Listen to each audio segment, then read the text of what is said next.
Hello guys, দুপুর দুপুর চলে গেছিলাম বিরিয়ানির দোকান, মানে মধ্যমগ্রামের বিখ্যাত বিরিয়ানির দোকান উজ্জ্বলদার বিরিয়ানি সেন্টার।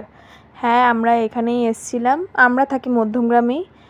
আর এখানে এখন উজ্জ্বলদা নেই, আর নতুন হাঁড়িও আসছে। আমরা লাইনেই দাঁড়িয়েছিলাম। এটা এখন বিরিয়ানিটা এখন কাটা হবে, নতুন হাঁড়িটা। তার জন্য অপেক্ষা করছিলাম যে কখন হবে। কতক্ষণ ধরে লাইনে দাঁড়িয়ে তারপরে বিরিয়ানিটা পেয়েছি। তাও মিনিমাম 1 ঘন্টা লাইনে দাঁড়িয়েছিলাম, তারপর বিরিয়ানিটা পেয়েছি। এত প্রচুর লাইন।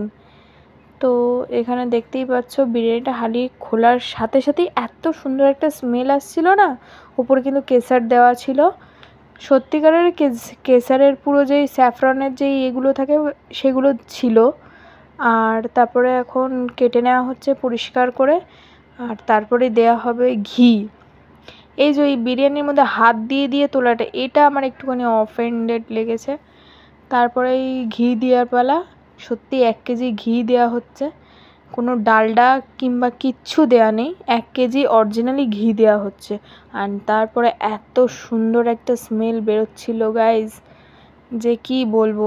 বিরিয়ানির রাইসটাও দেখতে পাচ্ছ কত ঝরঝরে, কোনো মানে গলে গেছে কিংবা এরকম কিছু না। প্রত্যেকটা রাইসই সমান পরিমাণে সেদ্ধ হয়েছে, একদম পারফেক্ট। আর এই যে এখানে কেটে নিচ্ছে এখন নতুন বিরিয়ানির হাঁড়ি।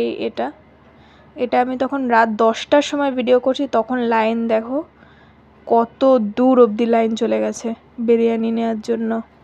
তারপরে আমরা তো ওয়েট করছিলাম কখন নেব। আর এর দোকানের অপোজিটে ওইখানে আরেকটা হাঁড়ি চলে এসছে, দেখতেই পাচ্ছ। ওটা হচ্ছে মাটনের হাঁড়ি, এটা হচ্ছে চিকেনের। অ্যান্ড ওইখানে মাটনের হাঁড়িটা দেখলাম একটু ছোট, ওটা শুধুই মাটন আছে। আর এটা হচ্ছে চিকেন, আলু, এগ সব মিলিয়ে মিশিয়ে এই হাঁড়িটা থেকে দেওয়া হবে। তো তারপরে আমরা দাঁড়িয়ে আছি লাইনে, কখন দেবে আমাদের। তো ফাইনালি আমাদেরটা কাটটা শুরু করলো অ্যান্ড দিয়ে দিল। আমরা এখানে চাউমিনও নিলাম। তো এখানে দেখতেই পাচ্ছ উজ্জ্বলদার বিরিয়ানি সেন্টার।